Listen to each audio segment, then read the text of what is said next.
আসসালামু আলাইকুম। মিহিরান লার্নিং একাডেমির পক্ষ থেকে সবাইকে জানাচ্ছি স্বাগত। দৈনিক সমকাল একটি নিউজ করেছে যে ইএফটি বিড়ম্বনায় বেতন বোনাস পরিশোধ না করা শিক্ষকদের সঙ্গে নির্মমতা। আর এটা বাংলাদেশ মাধ্যমিক সহকারী শিক্ষক সমিতি বিবৃতি দিয়েছে যে ইএফটি বিড়ম্বনায় বেতন বোনাস পরিশোধ না করা শিক্ষকদের সঙ্গে নির্মমতা। ইএফটি বিড়ম্বনায় বেতন বোনাস পরিশোধ না করা শিক্ষকদের উপর নির্মমতা বলে মন্তব্য করেছেন বাংলাদেশ মাধ্যমিক সহকারী শিক্ষক সমিতি।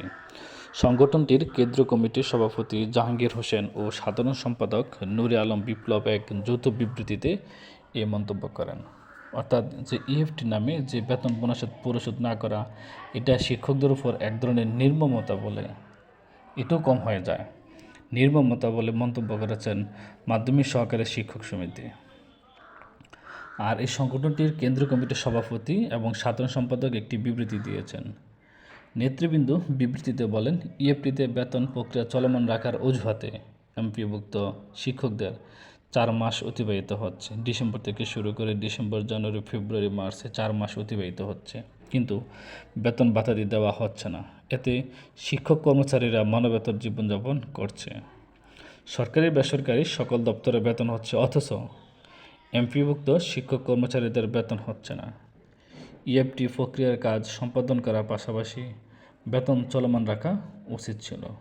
অর্থাৎ ইএফটির প্রক্রিয়া যতদিন ভুল সংশোধন না হয় ততদিন ম্যানুয়ালি পদ্ধতিতে, আগের যে পদ্ধতিতে এমপিও দেওয়া হতো ওই পদ্ধতিতে বেতন ভাতা চালু রাখা উচিত ছিল।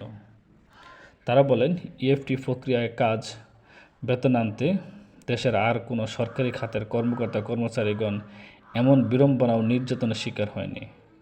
এমপিওভুক্ত শিক্ষকদের উপর যা করা হচ্ছে তা কৃতদাস প্রথাকেও হার মানিয়েছে। সরকারের মধ্যে অবস্থান করা কোনো এক কুচক্রী মহল সরকারকে বেকায়দায় ফেলতে এমন সব পদক্ষেপ হয়তো নিচ্ছেন। এমন হীন অপকর্মের তীব্র নিন্দা ও প্রতিবাদ জানাই। নেতৃবৃন্দ চলতি সপ্তাহ অর্থাৎ 27 মার্চের মধ্যে যে আহ্বান জানিয়েছিল, কিন্তু এই আহ্বান থাকেনি। অর্থাৎ বেসরকারি এমপিওভুক্ত শিক্ষকদের যে ইএফটিতে বেতন দিবে যেই এর মাধ্যমে যে একটা নির্মমতা চালিয়েছে শিক্ষকদের উপর, তা বলার আর অপেক্ষা রাখে না।